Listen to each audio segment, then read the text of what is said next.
Good afternoon, America. I know it's been a few days. I've been horrendously busy and will be for the rest of the week. I've been wanting to do this for about 3 days now, but I haven't had the chance to. So I finally got around to it, and once again, wearing the wrong glasses. My life. Get up, do the same things, rinse and repeat, go to bed. There, now I can see it better. But I want to talk to you today about things that they're just not hard to find, people.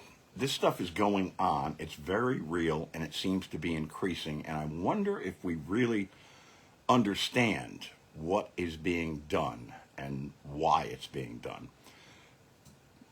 The results are in. America does not like this. And we're talking about some horrible numbers for Trump. He went on a tear again because, everybody's lying that the numbers are that low. There, whenever anything's good said about him, then that's wonderful. But whenever anything's said bad about him, that's a whole other thing. And, frankly, you've got to sort the truth out yourself. You know the truth. It ain't hard to find. Let's look at how stupid some of this stuff is, all right? We're talking about Kilmar Armando Abrego Garcia still trying to push back against the courts and not do what the Supreme Court said.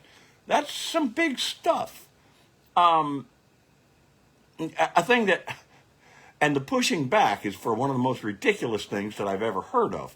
We keep hearing more and more about how poorly Pete Hegseth is handling his job, that the guy shouldn't be nowhere near classified information. And yet somehow we can't tell the courts why Mr. Garcia is not back, and can't tell the courts what is being done or what isn't being done, because that's privileged information. But we can put classified information, war plans, out to God knows who on a social media app and, actually install different servers and different computers with this so that it's right there in his office and he can use it right there. That's the kind of thing that America is finally waking up to and standing against, and they're going to have to. It's about to go crazy.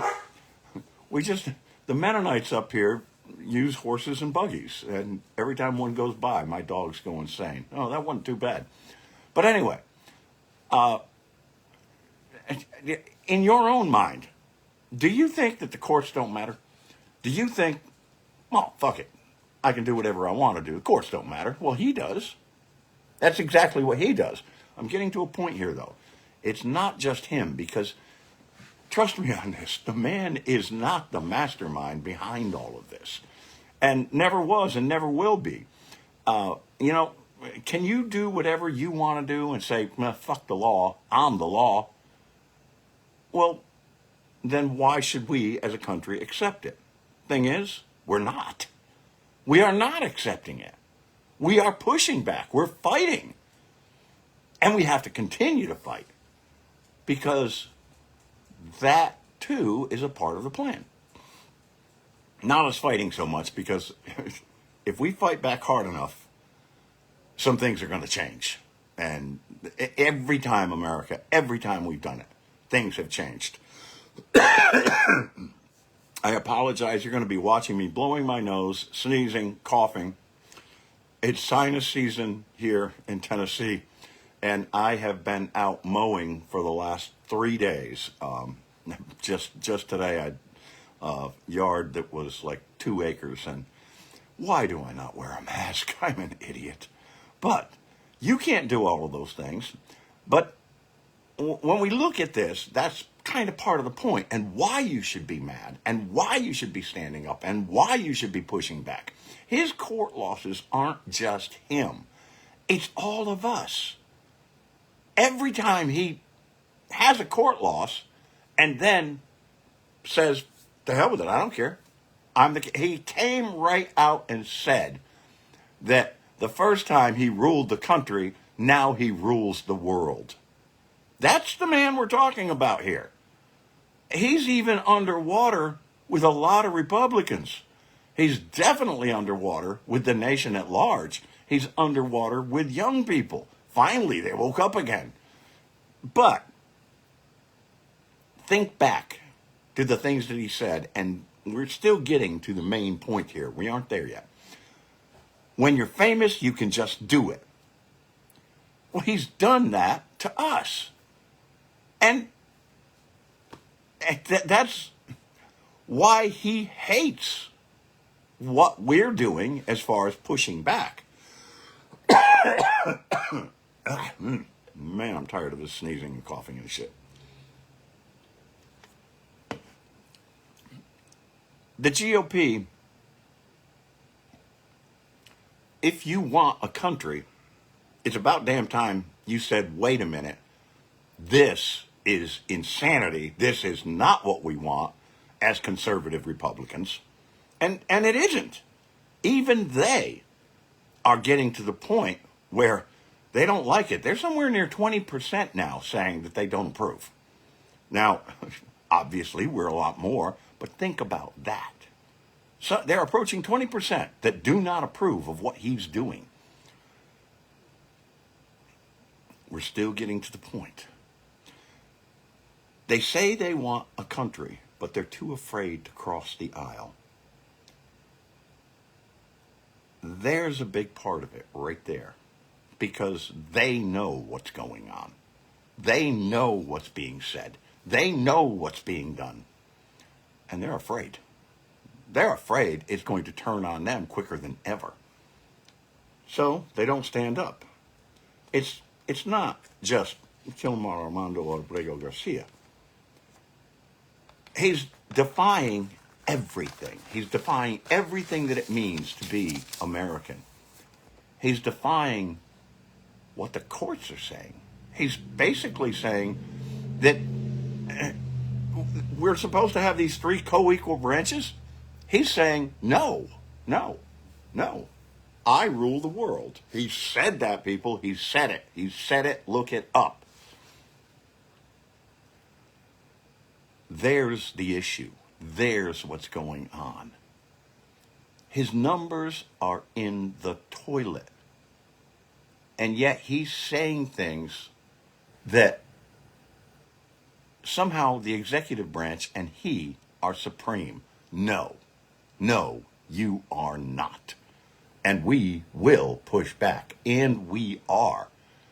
His numbers being as low as they are, especially with young people, none of that seems to matter.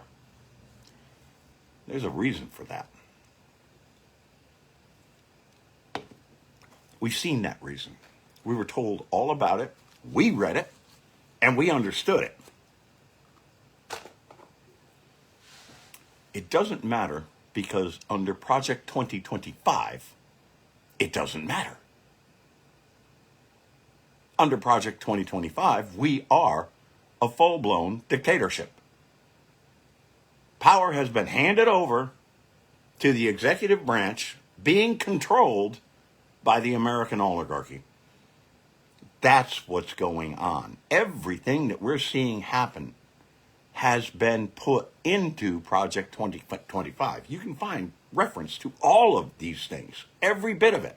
Every agency he's pulled apart, every regulation he's torn down, every way that they're trying to indoctrinate children in schools, every way that they're trying to take medical decisions away from people, every way that they're trying to take aid to people away. They want those people to die. They want them to go away. They want their dictatorship. That's what they're doing.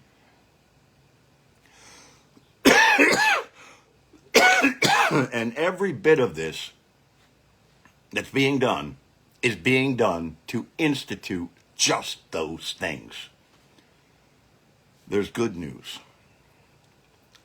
Are you aware? I'll bet a lot of you were, and I'll bet a lot of you were there. I was not. I could not. I had other engagements, and I didn't have one anywhere closer than 2 hours to me. But there was another large protest this past Saturday. Thousands of people all over the country for the 50-51 protests. And we're seeing it time and again. We're seeing people push back. Now, how is that part of all of this? The possibility of instituting martial law.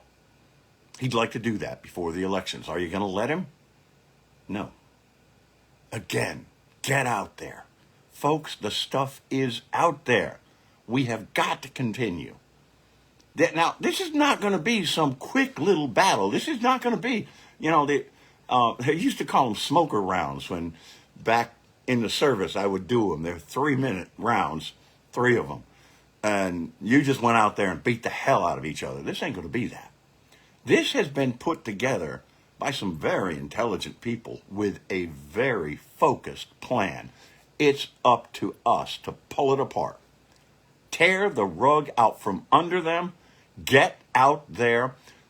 Talking to Republican representatives isn't going to do shit for anybody. It's just not going to help. They won't listen. They're not doing town halls. They're not doing town halls because they've been told not to. Ooh, that's just a bad optic. We don't want people doing that. And they're saying that, oh, these are just paid protesters. No, we're not. We're just people that are pissed off. And that includes a bunch of Republicans. These are happening in red districts. It means America is waking up. And it means that America is standing up. And we still have to do it. You have to do it. We all have to do it. His supporters are doing all they can to tear down everything and rebuild it in the image of Project 2025. Every day there's another step.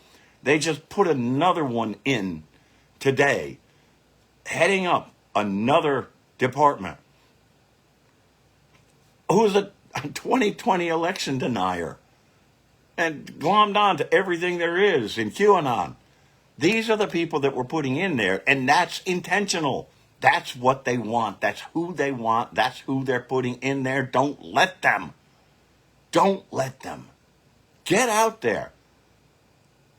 I told you, on April 5th, there was a woman standing next to me, Dean of Nursing for Tennessee Tech, 94 years old. By God, if she could be out there and do it, we can be out there and do it. We need to. If they keep doing what they're doing and we don't, that's us letting them. I want to see more of it. I want to see more people in the streets. I don't want to see violence. I'm kind of surprised we haven't. I'll be honest about that. But are you looking? These things aren't hard to find. If you're not looking, you won't find them. Look. You'll find them. You should be looking. Search for events. Search for the things that'll make a difference. Know for sure that the real difference is going to be made right in your hometown. Put together some kind of a small rally. Yep, there'll be a whole lot of Democrats at your thing. Maybe. If you can get them fired up to do it. And there'll probably be, if you're in a red district, a whole lot more Trumpers acting like assholes. So what? They don't really want this nation to fall either. They don't really want a dictator. How many times do you have to see the things that are out there showing the ones that now have buyer's remorse? They've got buyer's remorse because they bought a sack of shit. We're not going to have a sack of shit. We're not going to have a sack of shit. We're going to have a real country because we're going to take it back. The elections are coming. You have to start working now. And not in the half-assed way that we did trying to support Kamala. Many of us really worked hard. Many of us stayed the fuck home. That can't be. Not if you want a nation. Stand up. Stand up now. That's what I got, America. I've got another tough month ahead of me. There will be the links on this that will include a PayPal link that will send money directly to me, and there is an Amazon wish list. They're all things that I can use. I'm working my ass off right now. I could use your help. I could use your support. When I'm saying this, I'm talking about I barely make it through month to month. If something good doesn't happen, then I'm in I'm in trouble for the month, and for probably the month after that. It's kind of a snowball effect. So help if you can. More than anything else, though, help the larger good. We can do this. We got this. This is who we are. Anytime you comment, you can send stars. That does help. Get a tiny little bit from Facebook when it happens. Anytime you do that, and it really, they're not terribly expensive. Anything that you do, I mean, those things end up, I think they're a couple of pennies a piece. But those 40 and 50 cent things, that adds up. That helps. The biggest thing that helps, though, is get out to your local Democratic meetings. Speak your mind. Put together an event that's going to happen near you. Stand there with a sign. Make some noise. They don't like it. Too friggin' bad. They know they're in the wrong, and we will prove it to them. I love you, America. Share this shit.